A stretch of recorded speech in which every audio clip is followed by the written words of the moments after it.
lovely, lovely shadowlings. As you can tell from the title of this video, we are finally getting to the 1000 celebration video where I answer every single question you ask me. So I asked on my community tab and I asked on Patreon, and you shall now get all of the answers while I use some of your favorite triggers. So, I have a couple announcements before we get started. One, yes, I'm using skeleton hands. I'm a weirdo. Get used to it. That wasn't actually an announcement, but anyway. I have decided to get a P.O. box. So as soon as I get one, I will let you know that you can mail things and I will use them in unboxings. Or, triggers that you want me to use. The second is that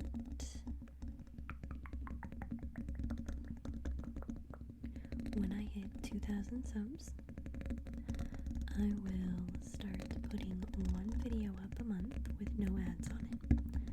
But will be the exact video you choose. So for example, if I reached 2,000 subs last month, then the first day of this month, I would have been like, okay, you guys vote. Which video do you want with no ads? And I would have re-posted it with 0 ads. Or just turn the ads off, up to you. I'll figure it out. But once we hit 2,000 subs on my channel, we shall have adless videos once a month. The third channel news is that I have stickers merch. And you can get them either by becoming a patron who pays $3 a month. I will mail them to you.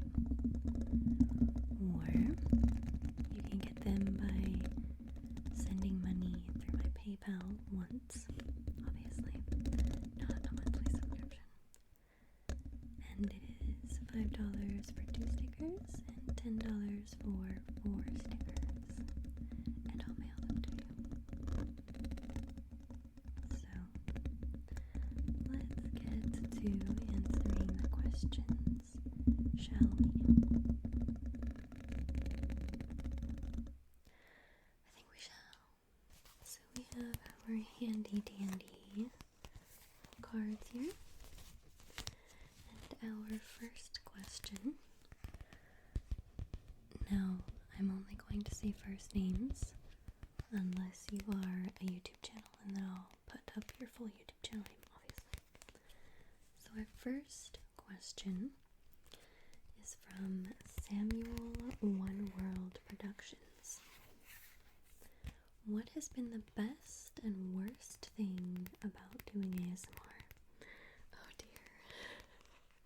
The best and worst thing about doing ASMR. Well, Samuel, I think the best thing is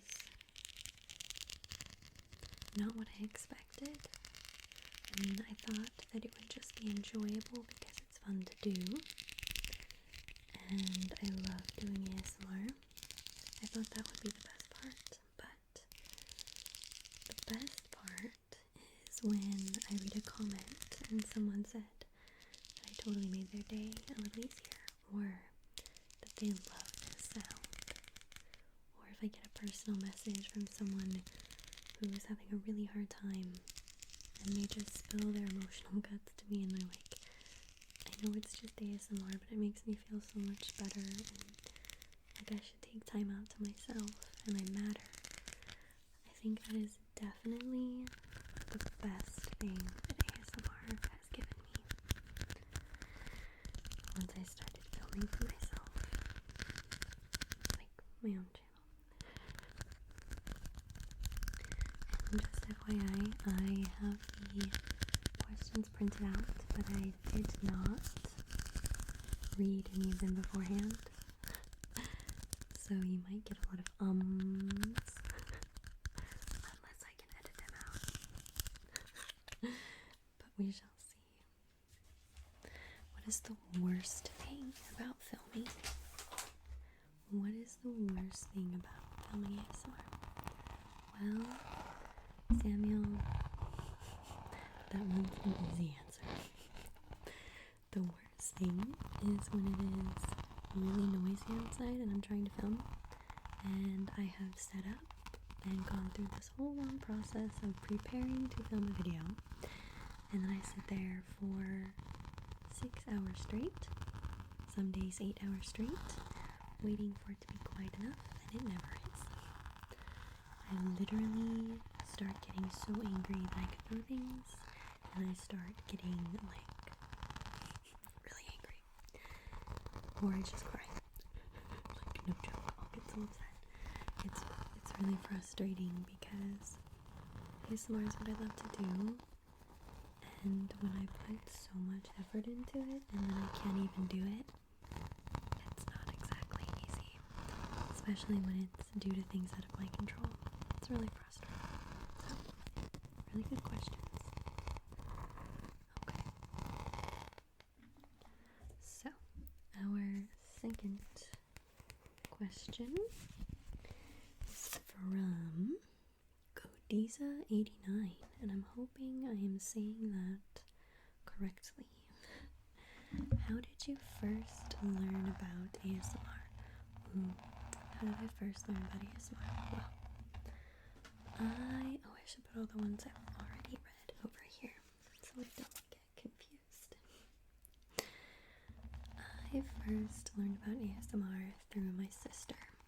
So I was really stressed out, having a really bad go of it, and my sister one day had this YouTube video up on the TV, and she was like, "Daphne, you have to hear this, it's so satisfying." And I had already heard of ASMR in the way of listening to people chew, and it's actually one of those things that really triggers me in a gross way. Like, if I hear people smacking in real life, I'm like I'm not hating on people that enjoy listening to chewing, it's not my thing. So I thought that's all ASMR was. But when my sister showed me a video, and I was like, that is so satisfying. So that is how I found out about ASMR. My sister, who I think we've covered 28,000 times, is awesome. But you can never cover that too many times. Okay, so our next question comes from, by the way, if you want to answer any of these questions in the comments below, go right ahead. How did you first learn about ASMR? So Katie M asked,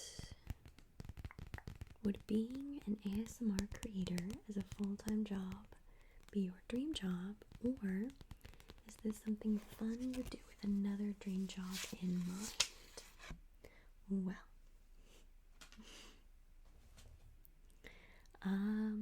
that's an interesting question. So, it would definitely be a dream to... How do I answer this?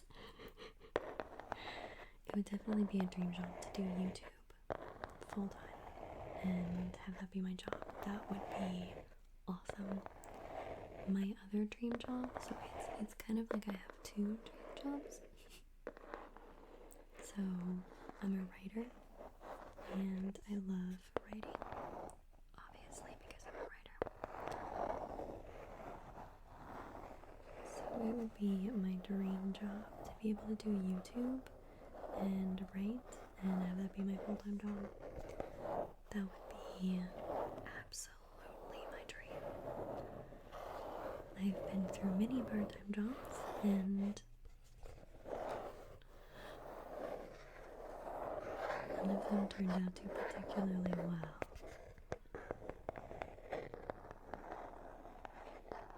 I really do like YouTube because I can be so creative and 100% me, and my health issues can't hold me back on YouTube because we're writing.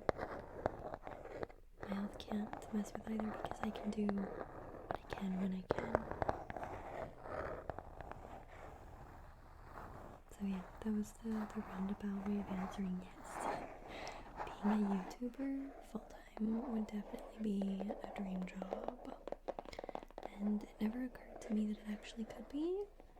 So I'm really excited that it might. Okay, our next question comes from Skylar.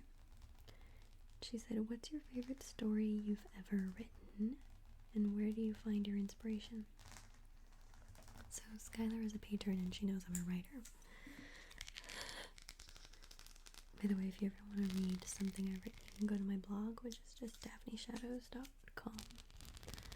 And there's a poetry section. It is not peppy poetry. Fair warning. But she's asking what story you've ever written. What's my favorite story I've ever written? That's really hard. See, Blair was my first full novel that I wrote. But I don't think it would be our story. I think actually I wrote this story about a dragon who is getting a little crazy and could potentially cause a lot of harm if she uses it. So she makes sure not to be bored. So it's basically a series of stories where she, like each book, she solves a different mystery. And sometimes it's paranormal and human, sometimes it's just paranormal, but and she has her sidekick Ryu, who is a kitsune. He's awesome. He just became a kitsune, so she is, a kitsune is a creature that, once they're 1,000 years old as a fox, then they can have a human form and like get all of these abilities and stuff in some of the lore. Kitsune lore is varied. And as a writer, I take liberties and change things because why play by others' rules? I don't write to do what others want me to with my stories. But anyway, so she ends up in a town, the dragon, where humans are losing their minds. They are killing themselves, sleepwalking, and or committing suicide in their dreams, and it's happening for real, and it's getting real weird. So it turns out there's a preternatural cause, and she and Ryu solve it amidst a huge preternatural summit going on, because the preternatural creatures are in fear of being exposed because of what's going on. So yeah, I think that's my favorite story, and I think it's my favorite story because of the dragon's personality and Ryu. The characters really make the story for me, whether I'm writing or reading or watching. And Skylar's other question was, where do you find your inspiration? I find inspiration literally everywhere. Like, I do not have an easy answer for this one. I found an inspiration for an entire idea off of what was written on a little tea bag once. You know how like the little tea bag you dip in and then it says something? It gave me an entire idea once. This creepy thing I did, but I find inspiration through nightmares. I actually really love it when I have nightmares because I have really disturbing dreams.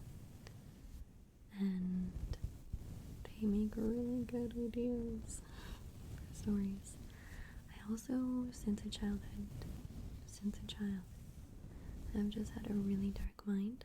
Like I have really dark stories in my mind, but it's my way of relating to the world, I think, because I didn't have a very happy childhood, and so the monsters, I always felt more safe with the monsters because a monster isn't going to judge you for being all of you. A monster isn't going to hate you for struggling or having darkness in you, which is probably why all of my stories I write genre fiction. And I find inspiration, like if I need inspiration, sometimes I'll go on a walk and I'll listen to weird or amped up music. Sometimes I go to the back of my church building and just lay down on the stairs and watch the wind make all of the trees fall over practically. So I get inspiration from everywhere, literally. Everything I see, every conversation I eavesdrop on, because writers, we will eavesdrop on you.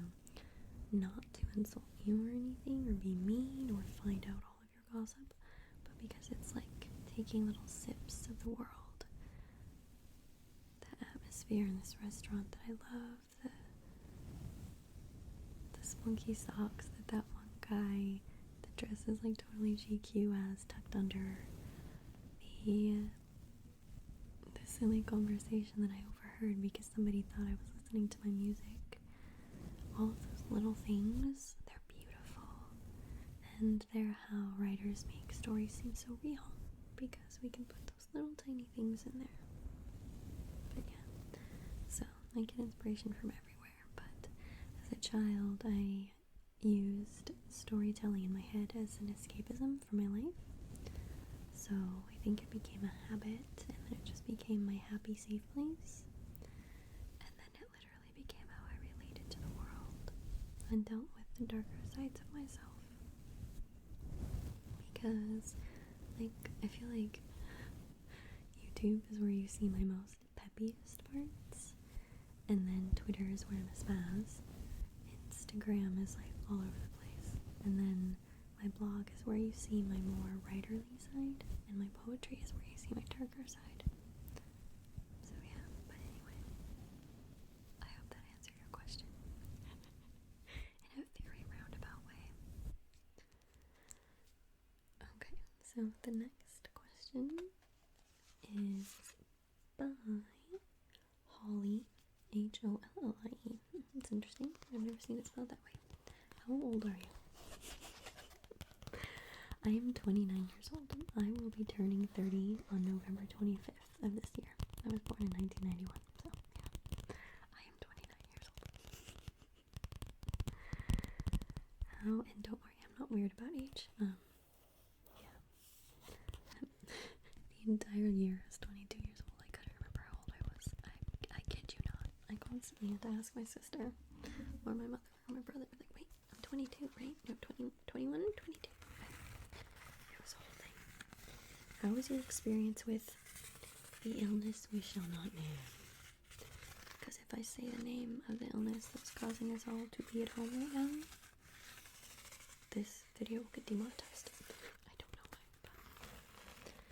but how was my experience with it? Surprisingly, so to answer this, it will make sense unless you know I have a lot of health issues, and like I have a gut disease, and I'm on the bipolar spectrum, and I have psoriatic arthritis and chronic migraines and just a whole bunch of health problems. I'm not gonna name them all. So I was surprised when I got it. None of us knew we had it. My whole family got it at once, and none of us knew we had it. We just thought we had a cold. So it was pretty normal, actually. There were 2 nights though where I was actually a little scared because I couldn't breathe all the way in. Like I couldn't take a full breath, and it actually really scared me. But I've had a lot of health problems. Like I've had doctors searching for brain tumors, so even when I'm like, this is scary, at the same time I'm like, yeah, I'll be fine. So I think just because I've had so many health issues that it didn't spook me as much as it might someone else, but I still recognize that it's scary to not be able to take a full breath in. And the county calls you twice a day and like take your temperature, and you tell them everything you're feeling, and you have to be released to go back into public. It's very interesting. Yeah. It was not fun. I don't recommend it, but if you get it, please don't panic. I actually know a lot of people who've had the illness that shall not be named, and they were like, it was like nothing. Not trying to say that those who had it really bad are like, whatever, I'm just saying, yeah. How long have you been watching ASMR? Ooh, 1 year before I started filming. I literally, from the day my sister showed me that video, which is interesting because I didn't even keep watching ASMR after I saw that. I forgot about it for like a couple weeks. And then I looked it up again, like it pinged in my brain, and I looked it up again, and then I became a crazy obsessed ASMR person. Let me see, because I want to make sure I can answer you. Maybe I should have read these beforehand, so I made sure I had the answers.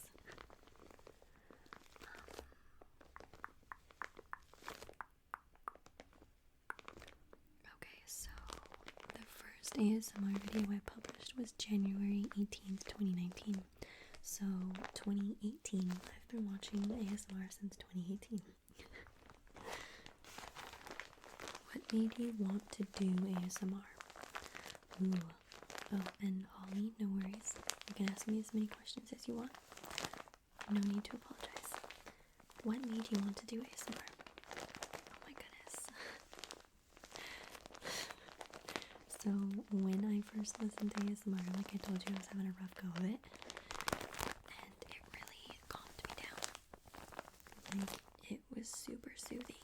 And I couldn't believe how awesome it was.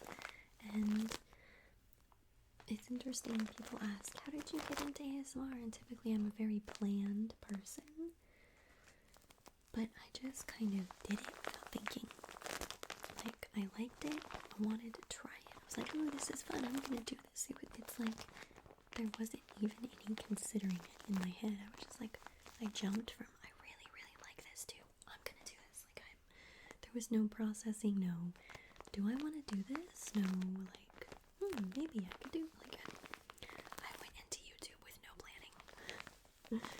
And no goals, no idea how to do lighting, or did not have a good camera, no mic.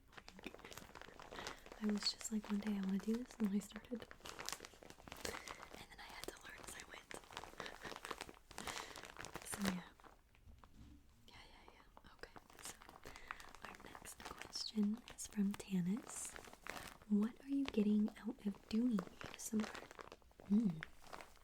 That's a good question. What am I getting out of doing ASMR? Oh goodness, that's an answer. There's a lot to answer to that one. So my number one, the easiest answer is I get to be creative, and I'm one of those people who, like, if I don't write and if I'm not creative somehow, I start having very bad nightmares, and I start getting swallowed by my bipolar depression, and I lose my spark. I lose any joy, and I really lose wanting to be alive. So ASMR really allows me to be creative, and that's like allowing me to live life. It allows me to be me in a goofy, weird, dorky way, and feel like I'm actually making a difference in someone's life, which sounds ludicrous, I know, but like I said, those comments, that's what I'm getting out of ASMR. I'm getting people who tell me, like, I'm having a really bad day or a really bad headache, and this is really helping. And for someone who has really bad days and really bad headaches and really bad chronic pain, to hear that I can make it better for someone else, even if only for a few minutes, is literally a dream come true. So, and it also allows me to just have fun and relax. Like, filming videos is not easy. We'll definitely tell you that. It's hard, and editing is definitely not easy. But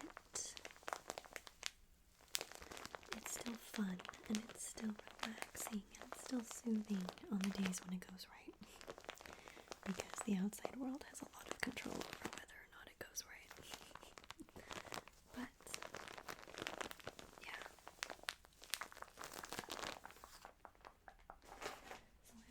I'm getting quite a bit out of ASMR.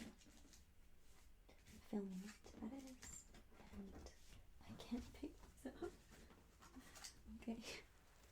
There's like a vinyl mat on the floor where I film. So, okay. Our next question. Oh, you know what? I'm gonna pop this on real quick. Our next question comes from Taylor. Hi, Taylor. How did you decide to start creating ASMR? So wait, did I already answer this? Ooh, I should have checked for doubles. How did you decide to start creating ASMR? Well, I mean, like I said, I didn't really decide. I'm trying to remember. I think the deciding factor was one of my brother's friends gave me this tiny little mic. It's like one of those clip-on ones, and it's like the tiniest one ever. It was the cutest thing. I think that was the deciding factor, because I was like, okay, I'm gonna do this. I really like this. I'm gonna use my computer's webcam, and I'll film in my bedroom, and I really want to do this. And like, there wasn't any really, I really want to do this. There was just, it was like my brain wasn't even on. It was like instinctual. Like, I just started doing it. And I had said something, I'm like, I'm gonna do this, but I probably need like a good microphone. And I kid you not, like that week, my brother's friend, who also does ASMR, he gave me one of his old microphones. And so I was like, okay, I'm gonna do this. So yeah. Thank you, Taylor. Thank you, everybody who sent in questions. You're awesome. So our next question is from Mid-Mod Meridian ASMR. Do you remember the first ASMR video you ever watched? I do. Oh my goodness, I will look that one up. I remember it was...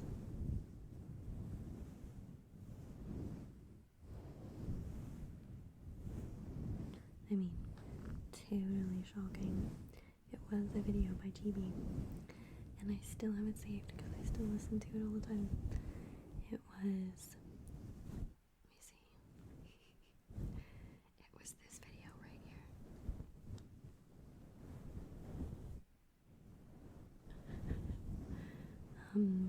It's by GB ASMR. More deep ear attention for you. Yeah, that was the video my sister showed me. And then I was like, wow. And then like a couple days later, I was like, oh hey, what was that? And I looked it up, and then I was like, more wow, because I had earphones on. Because the first time I heard it was on the TV, and the second time I was with earphones on, and I was like, oh my gosh, I'm in love. So yeah, that started my obsession with ASMR. And then a year later, I started making videos. Cassie M asked, I think 3 questions. 1. What were your goals for your channel when you first started up? I had none. Literally 0 goals. I kid you not. Like, I fell in love with it, and I started doing it because I loved it so much without really thinking much about anything. If I did have goals, I think my only goals were to enjoy it, make stuff that other people enjoyed, and I don't know how long it started after I started, when I started being like, okay, I think I want to get better equipment. Like, I think this might be something I'm willing to like put money into. I don't remember how long. It might have been like a couple months. That's kind of like still the start. So yeah. Have your goals changed at all now that you've hit this milestone? Yes. Cassie, my goals have changed so much. Oh my goodness. So now that I have lighting and a camera and 3 microphones, because my patrons are awesome, because I would not be able to afford it without patrons. And well, I used to have a part-time job. I don't have a part-time job anymore. Thank you to the illness we shall not name. But yeah, my goals now are to hit 2,000 subscribers and then start making a video a month with no ads. And then my goals are to look into how to make more edits, So like actually learning how to edit videos, like maybe digital editing, I don't know. I want to start making more ambiance ones and just film the sounds and then do a visual to go with it. But like I would be in the visual because I don't know how to actually like create things digitally, but I want to look into that and see how hard it would be. And then I know I want to keep getting better equipment for the channel, and I think my goals have really changed to seeing this as like possibly a dream job, like we were talking earlier, because this really would be a dream job to be able to create and survive off of it. That would, yeah, because even if I like other part-time jobs, because of my health, it starts to wear on my health and it starts to physically hurt. And once I start having physical issues, I ignore them. And then my mental issues, I made myself sound like a crazy person. Just, well, I am crazy, but only in the good ways.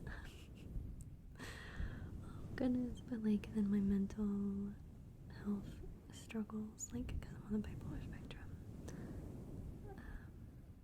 I don't know how people survive with the big scary bipolar ones, like bipolar 1 or 2, or the one that starts with C. Mad respect for y'all. I couldn't do it. I'm just on the spectrum. But then that dies, and then my health really goes physically, and then I'm like, yeah.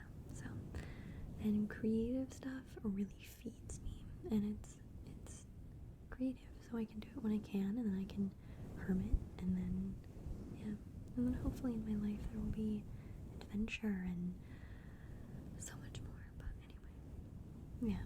So part of my goals now are to be able to utilize this to, I don't know, build a life that I actually really want. And yeah, ASMR has opened up a lot for me, and the honesty and love of this community. Okay, what is your least favorite part of the video making process, and how do you motivate yourself to get through it? So I already answered that noisiness can literally get me so angry that I will snap things in half or cry. But you said the video making process, so my least favorite part of the actual video making process is it's something so simple, but it irritates me. Okay, random blinds. The adding, so I'm recording with a camera and I'm recording with this little microphone, and they both record separately on my computer. So I have to match up the audio and video, and it drives me insane. I actually really enjoy editing though. Like most people are like, I hate video editing, I hate editing, and I'm like, I actually find it really relaxing. I think it's kind of like a mindfulness thing for me because I know what to do. I can just sit down, I can be alone, I can focus, and I can do what I need to do. And then, yeah. So, I remember someone said they like journals, especially if they're in plastic. I don't have any journals in plastic right now, but I do have journal, what are these called? Journal fillers for something I will be unboxing. Or maybe you already saw it, I don't know. So anyway, yeah, okay. I hope that answered your question. Alright. Anon, like anonymous, 728 asked 3 things. Okay. How much time and energy goes into making each video? Oh dear. Well, that's a question. So each video has a huge process behind it. As you guys know, I don't film ASMR in my apartment because it's way too noisy. So my mom's friend lets me use her place while she's at work. So it starts at 6 a.m. when I wake up, and then I get here by 8, and it takes about a half an hour to 40 minutes to set everything up because I have to put soundproofing in the window in such a way that it can come out when I leave. And then I set up all my lights, and my cameras, and my tripods, and a little table, and I set up all my mics, and then I set up my backdrops which there's like a huge scaffolding that I have to put up, and then I put the backdrop on it and clip it on, and then I have to get stuff to sit on, or my bum will go numb. As you know, it still does sometimes, because like a dodo I sit on my feet, and then I have to get my laptop working, cooperating, then get all the triggers I'm going to use that day, and then sit here and film and pray to the good Lord above that it will be quiet. Which it takes a lot of energy to not get angry when it's noisy, because I'll have to stop and wait and wait and wait and remember what I just said so I can start talking from there and keep myself in a good frame of mind. Because I have hard lines for myself. So my hard lines are, if I have dry mouth, or for some reason you're just hearing a lot of spit in my mouth, I will not film that day. It does not matter how long it took to take for me to set everything up. I will just take everything down and stop if like it doesn't go away. So I'll just sit there and drink water. Typically it goes away. It's only happened like 4 times. And in the 2 years that I've been filming, my other hard line is I will not film if I have to be fake. So, if you meet me, I am very happy and peppy and goofy, but then I'm also very quiet and reserved sometimes, and I can also be very moody. And if I get angry enough, like it's hard to make me angry, but once I am, I'm done. Like, and I'm not nice. Like if somebody insulted me, obviously, I'm not gonna take my anger out on people. That would be not cool. When I'm angry, I tend to hermit so that I don't take it out on people. But if I get angry while filming because somebody left their dog outside for 3 hours, I'm gonna start getting really angry. Because I have no way of doing anything, and I film for 8 hours straight. So either 6 or 8 hours. From 8 a.m. I don't get home until like 2, sometimes 3. And I don't eat because you can hear food digesting on these mics, and that's not fun. And I don't stop. Like I film a whole bunch of videos because I only have the chance to film 2 days a week. So that process takes forever, yeah. And then it takes a half hour to 40 minutes to tape down. And there's a lot of stuff that goes into it in between, like one tiny little thing is like you snap or clap to make sure that I line the audio and video up. Like there's little editing things that I remember to do during, which is why sometimes you'll see a cut because I will remember, oh, I didn't snap, this is going to be bloody hard to line up, and then I snap and then I go back to doing whatever I was. And that's just the actual filming. Editing, oh my gosh, it can take 3 hours to edit one video, depending on how much noise there was, how many times I switched between triggers, what I want to do with the lighting, how much I want to mess with the actual video itself, if I want to add words, if my editing software is not cooperating again, which happens, which makes me so happy. I have full-blown meltdowns on that one. And I tweet people or I message them that know what they're doing, like, I'm panicking, help me. But you know who you are, thank you. But yeah, and that's editing. Editing can take a long time, and it has to be quiet when I edit, so I have to be alone, typically when I edit, or like, yeah, it just doesn't work. And then there's planning videos, and if it's a roleplay, oh my gosh, roleplays take so long. If I do a roleplay, it's the only thing I do that day. Like, yeah, it takes forever, because I use wigs, and I like draw on my face, and I have to like make sure it's epically quiet because I can't have earphones in, so I'm constantly pausing and listening and then trying to get back in the same position. And yeah, roleplays are crazy. Plus I have to write it and remember it and practice it so I remember it. And then but I plan all of my videos unless it's like a ramble video or like this where I've told, like, if I ever tell you this isn't planned, it's not planned.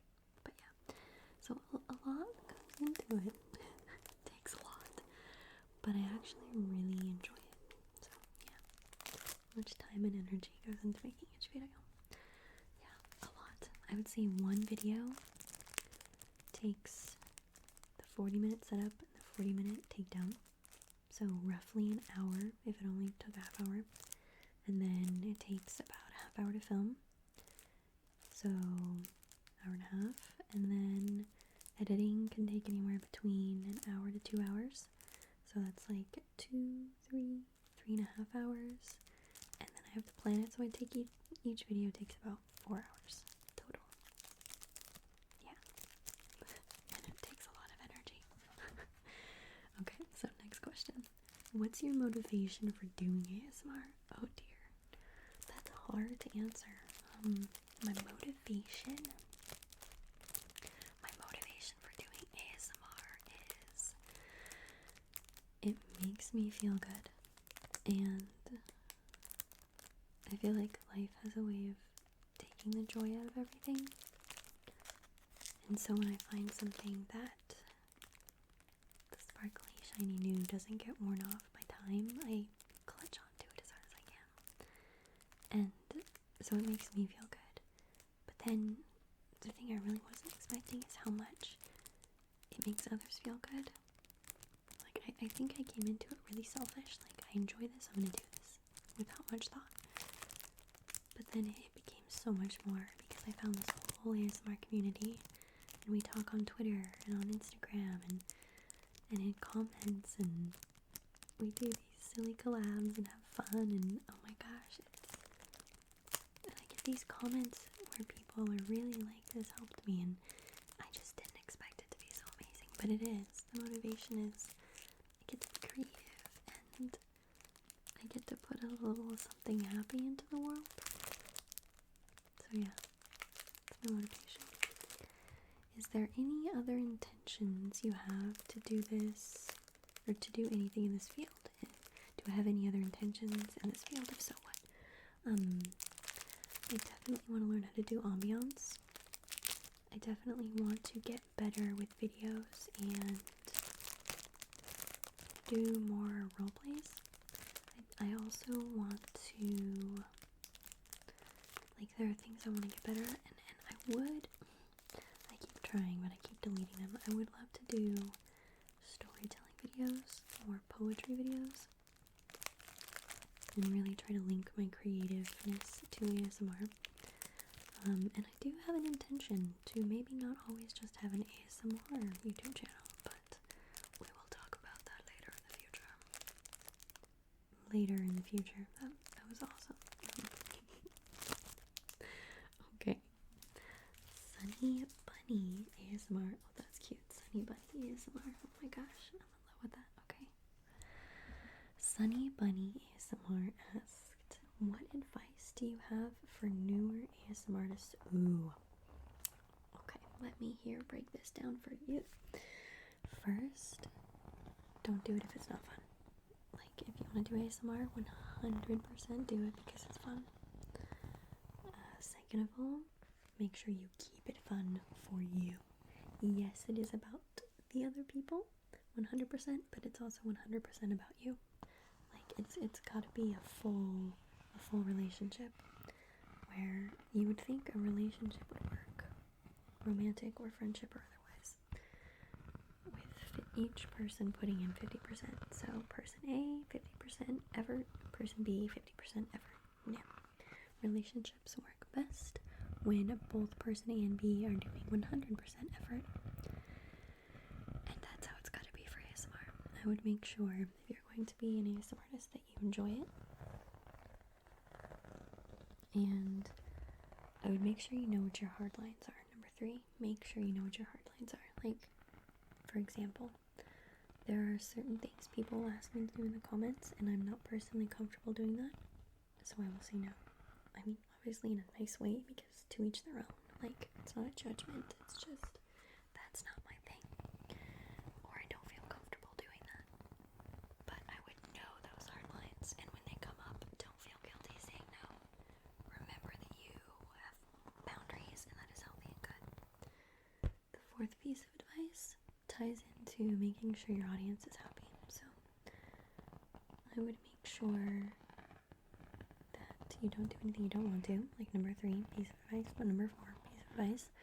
Do things that, how to explain this? So for me, fast triggers and water triggers and glass triggers I do not like to listen to. I don't like to listen to fast ASMR or glass or water, but because a lot of my subscribers do enjoy it, I'll film it. Because I want to do things that are fun for my viewers, and it doesn't bother me at all. So that's the difference between, like, this makes me uncomfortable and I don't personally enjoy this, but it's fun to make, and I really want to do things that you enjoy. And then I would just, number 5, I would watch out for fake stuff, fake people. This community is bomb, but there are still people who are really fake and will try and use you.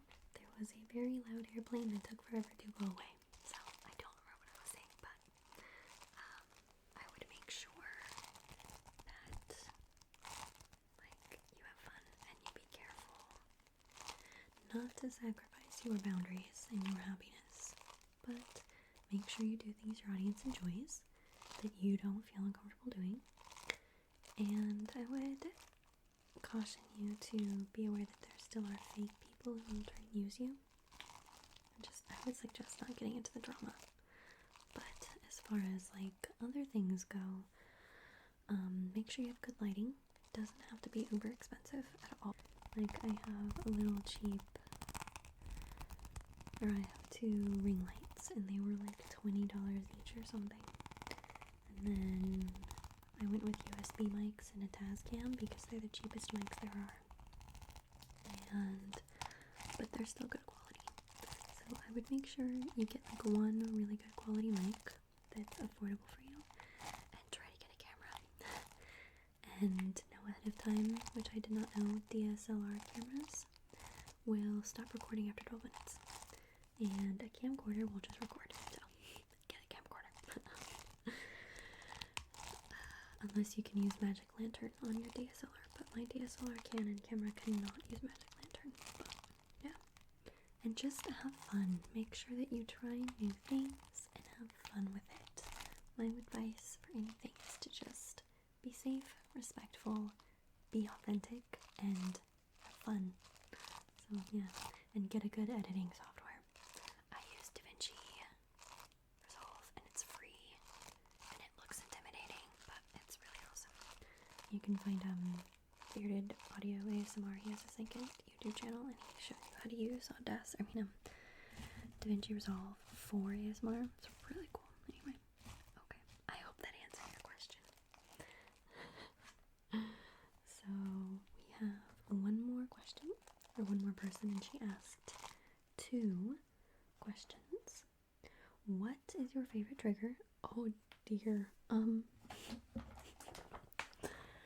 I don't actually know how to answer that. So my favorite trigger changes.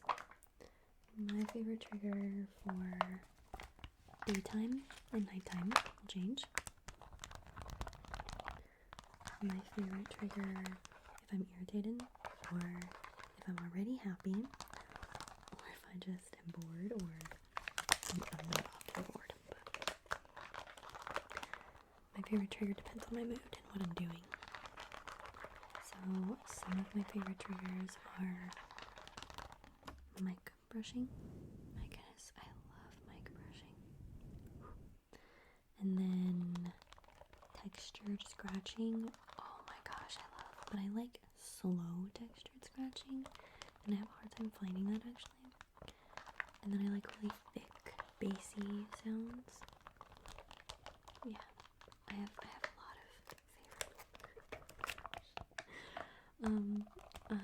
That's really hard. I'm sorry, I'm not good at a favorite question. People ask me, like, what's your favorite book, your favorite song, your favorite movie? I don't typically have favorites. It's dependent on my mood. Like, when I first started listening to ASMR, I could not listen to people whisper. It would wake me up. But now, I love listening to people's voices. I mean, I'm still just as picky as ever, but yeah, okay. Okay, last question and last trigger. Okay, so since all of this, hot stone pillow just as much as I do, and I will eventually find the zipper.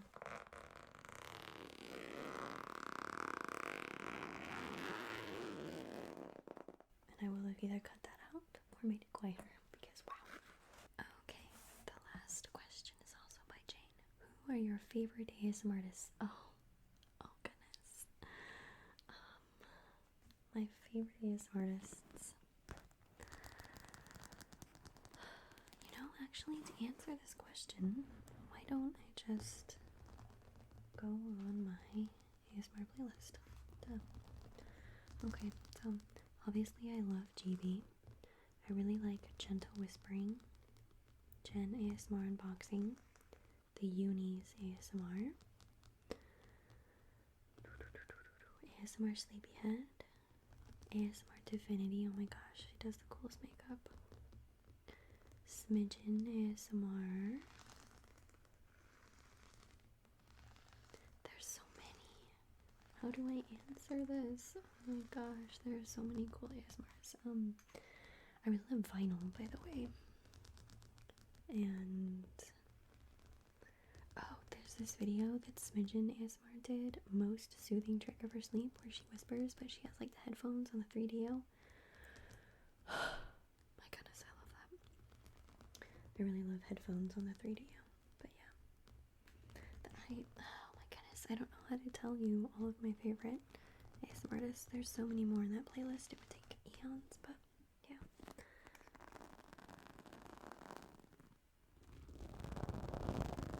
I have a lot of favorite ASMR artists and triggers. Sorry, that last question wasn't fun. For my answer wasn't fun, I mean. I'm sorry. It's just how I am. My mood tends to dictate what I like a lot.